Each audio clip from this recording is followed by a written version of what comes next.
Hello and welcome back to the channel. My name is Dan and I'm here to bring you another FPL video. So in this one we're going to be breaking down our Game Week 4 scores, and I talk about certain player performances as well as 5 key Game Week observations. That's what this series is all about. So if you do enjoy the content, please consider smashing a like button on the video for me. And if you're new to the channel, also consider subscribing, hitting that notification bell to be notified of all the content I create in the future. So let's move into how the team did first of all. Very happy. All 11 of my outfield players have now played with a total points score of 76, all said and done. So very happy with that result overall. We'll go through player by player in terms of their returns and just maybe some key points on them. Robert Sanchez, very happy with him again. I mean, in my kind of first drafts initially in pre-season, I did, kind of consider him the boring pick, but he's outperformed everything that I anticipated, really. I went without him in game week 1 against United. He scored 4 points there, even after conceding with a bonus point and some save points registered, and he's just continued to impress since then, right? So he's not come out of my starting lineup since. He's registered now 3 clean sheets for me, as well as 3 save points again with a bonus point, and once again happening last week. So 8 points again for him. Fantastic return so far, and I really do like the look of Brighton. So I think, if you haven't invested in their defence yet, I think now is the time to do so, especially moving forward. Getting into Trent Alexander-Arnold next, 17 points, an absolute haul that was, a long time coming really across these 3 weeks. He was already, topping the charts in terms of expected goal involvement from a defensive point of view. And of course, his attacking returns, they're just, they were coming, let's face it. So disappointing for the 500,000 managers that transferred him out, but that's a lesson I learned. Difficult to swallow last season. I did the same thing, started with him. He didn't return anything. And I think it was around game week 4 or 5. He just started absolutely pummeling me in terms of rank. So I know what this man can do, and he's just proved it again with that 17-point haul, right? So very fortunate to have brought him in and kept him in. Kyle Walker, a little bit disappointing, but ultimately, again, he's always been a decision that was a coverage of a City clean sheet. No attacking potential really from him. So to score 1 point and kind of match the other City assets is really not a major concern of mine. Kieran Trippier was the last player to play for me today. Unfortunately, not registering another clean sheet today. Also worth noting, I will talk about this in detail, of course, in the next section, but he did hold his hamstring around 55-minute mark after taking quite a poor corner. So I don't know if he's now an injury concern for long term, but I mean, he plays Liverpool next week anyway, so I don't think he's going to come into my team next week. He was always going to be a bench option and then a long-term asset from game week 6 onwards, but still nonetheless, looking great. Set piece delivery, crosses, exactly where we want him in terms of an attacking defensive option. So I'm still very happy with him. I just need to wait and see really on what type of news we get from Eddie Howe on the back of this draw with Wolves. Reece James coming in with not a clean sheet, but attacking return again. So 7 points on the board for him. So that's 2 points for the 90 minutes, an assist and some bonus points as well. So very happy with what he can do. And I think now that Chelsea are more than likely going to be signing Fofana. I think he's due his medical today. It looks like he's going to be pushed out into the right wing back position more often. So I think that's his optimal position, and I'm looking forward to what he can do in the team moving forward. Salah captain, I can't believe we actually witnessed, essentially a record matching victory for Liverpool in that 9-0, and Salah not registering a single return. It's, it kind of reminds me of any manager that captained Havertz on the absolute whitewash that Chelsea put out for Norwich. Havertz was the only player essentially that didn't return, and it was very similar here with Salah. He had some absolutely outstanding chances, didn't unfortunately register us any FPL points, but the underlying numbers still proved why he was the justified captain option. So if you did go with anyone else, i.e. Trent, Haaland, then congratulations to you as managers, but I think we are very unlucky not to have seen more points there from Salah.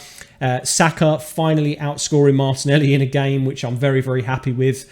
Only managing an assist, but still looking okay. He wasn't looking as good as Martinelli still in terms of those potential attacking returns, I must admit. There was many more chances that Martinelli either had created or, of course, in terms of chances in the box, he seems to be an absolute nightmare for defenders. So I think that you know, if you're still holding Martinelli or you started with him over Saka, I think he's definitely the better option of the two. But thankfully, like I say, he's come good for me on 1 week.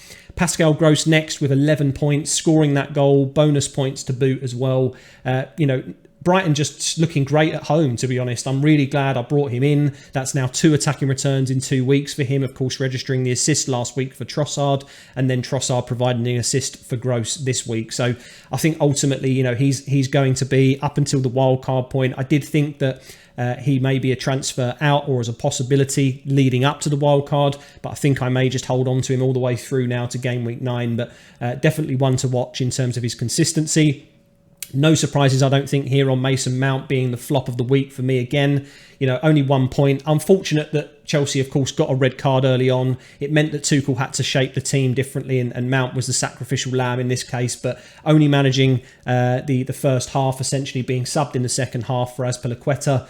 So no attacking returns once again, and of course no 90 minutes this time round, so or even 60, 70 minutes beyond, right? So I think he's going to be on the watch list for a transfer out this week, potentially going to do a direct swap, really. Well, it's not direct so much anymore, it's a little bit changed in terms of the prices, but Luis Diaz is looking like a fantastic option to bring in for him, especially after that 14-point haul he scored against Bournemouth. So I think that might be one of the possible transfers, but we'll have to wait and see. A little bit disappointed with Jesus. If anyone captained him, very, very unlucky. I think, you know, a yellow card, no attacking returns. I don't think he looked as sharp as he's done against other teams. Fulham definitely proving like they look like they've got the, you know, the kind of the grit, the determination to be able to go toe to toe with even the best Premier League sides out there. Yeah, unfortunately shutting him out for a lot of owners. But essentially, any point that Jesus scores, it doesn't really mean anything for us in terms of rank anyway, right? So still very, very happy with the with the performance for him and holding him moving forward. And then, of course, finally, last but not least, Erling Haaland coming in with an absolute worldie of a hat-trick, you know, proving that the Premier League is not something that he's had to really adapt to. He's not really taken any much time in comparison to other successful European players. He's come in, he's done the business already for City, I think. And to be honest with you, he was a consideration for me to move out based on Pep's comments in previous press conferences. But I really think now that even if he gets reduced minutes, why would we sell him, right? I think that he's now gone up to 11.8 million. I can just see him continuously rising. And even if he gets cameo appearances from 30 to 20 minutes, he can still do damage. I think he can still score, he can still get assists. He's going to change the dynamic of any City attack. And I just think that ultimately any minutes he gets is going to be worth it from an FPL standpoint. So I think he's a hold moving into game week 5, even though we've got this fixture congestion coming up, right? So definitely one to keep an eye on though.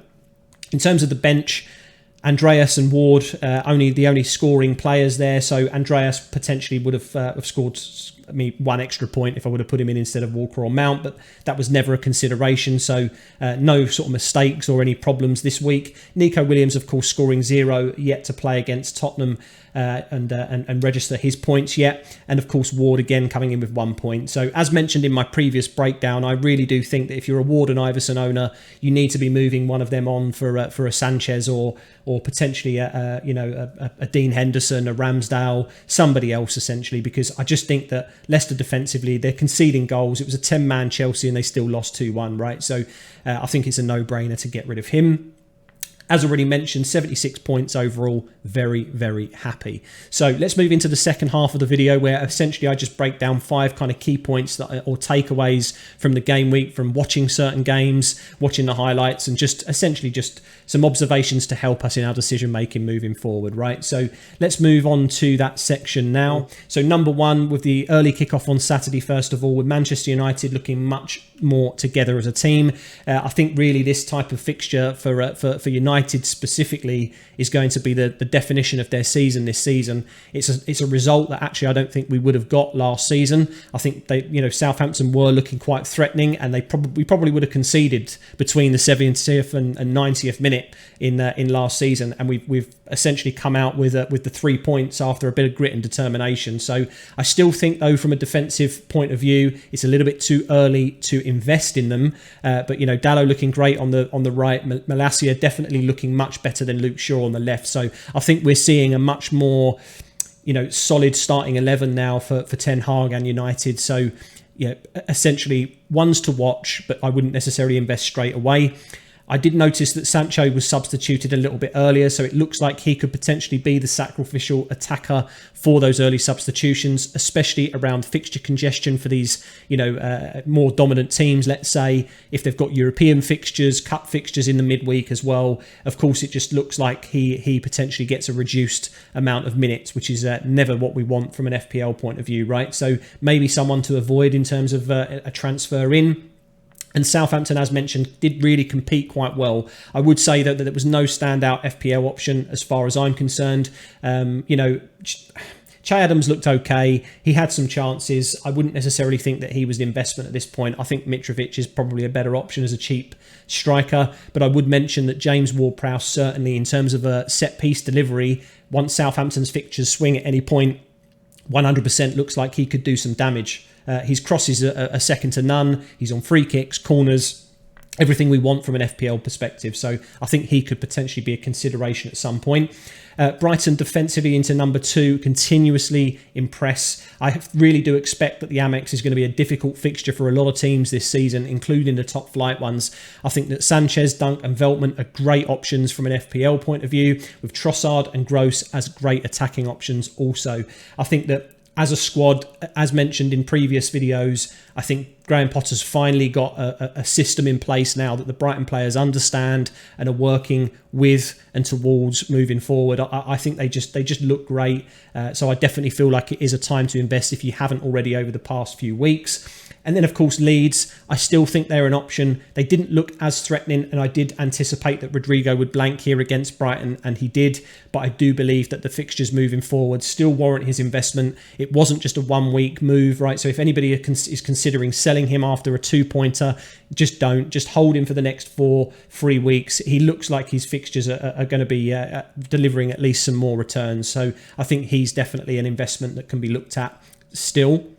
Number 3, then, if you captain Salah, as already mentioned in the breakdown of the points, remember the decision-making process for why you chose to put the armband on him. Of course, we can sit here afterwards and say we could have put it on Diaz, we could have put it on Trent Alexander-Arnold, but the point is Salah's numbers underlining are still very, very good. They were pretty much the best of the rest in terms of in terms of people that didn't register any returns. Salah was top of the tree, so I think that he was still a warranted decision. He got us, of course, only 3 extra points on this occasion, but there'll be fixtures that look a little bit more difficult on paper where he still gets the armband and produces a 20-pointer. So I think, variance does come into play. I don't think anybody predicted a 9-0 against Bournemouth. Certainly, I thought it was going to be a high score after Liverpool's previous performances so far this season. I did expect a bounce back, but for Salah not to get a return, I just really do consider that very unlucky. I think he's a definite hold as well. Just touching on that, I don't think he's worth selling. He is a large investment, of course, of 13 million, but I think he's just going to do damage continuously if people don't have him. Trent, again, proving why he shouldn't be sold. I think, as mentioned, he's hurt me previous seasons before and not trusting what he can do. His stats are unbelievable. He's top in terms of crosses into the box, his XGI. And as a defensive asset, if Liverpool can start keeping clean sheets once again, I just think that he's a bonus point machine as well based on chances created. So I think, he was a great hold for managers that did. And finally, just to touch on, really, there's nothing left to say really about Bournemouth other than I do just genuinely think they're a fixture for us to target moving forward. Moving into number 4, then Erling Haaland. He could potentially stay in our teams, I think, after this week. And that's not just because of the hat-trick. I just think that he has the potential to be able to explode even after 20 minutes of football rather than, the full 90. So I think even if Pep is looking at a rotation for him for midweek fixtures and Champions League fixtures and so on, ultimately I think he's still going to flourish with those minimal reduced minutes. And at 11.8 million now, I think that we're only going to see more increases if he continues to do well. And against a Forest fixture in game week 5, I think potentially he now becomes a hold for me, whereas I was considering essentially swapping him out for either a Manchester City midfielder or just going a little bit sideways from them really. But I don't think that's the case now. And I think if you have got him in your team, I think, he's a hold moving forward. Other things to mention really from that game, Palace I think are a team that we can't sleep on.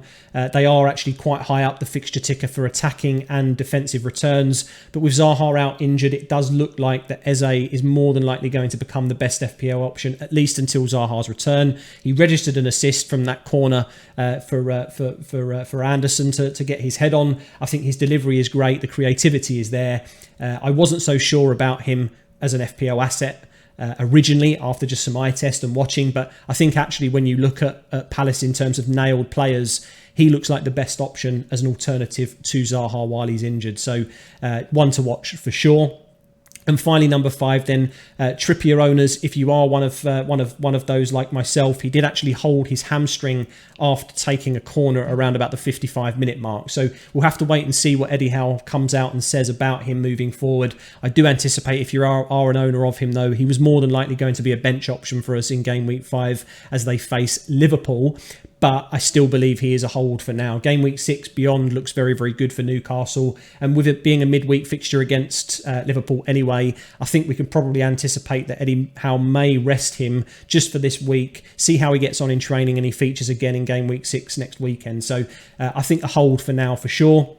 And then finally, if you are a Neto owner still, he has finally registered that attacking return that we anticipated in the first few weeks. I think Wolves as a team today as well, I caught most of the game today. They look better overall. I think really the home fixture may have influenced it quite significantly, but in terms of the football they were playing, they looked really, really good. It was very positive. I'm just not so sure that I would invest in them as such, but I still think if I was actually a Neto owner, even now at this point, I may actually hold him.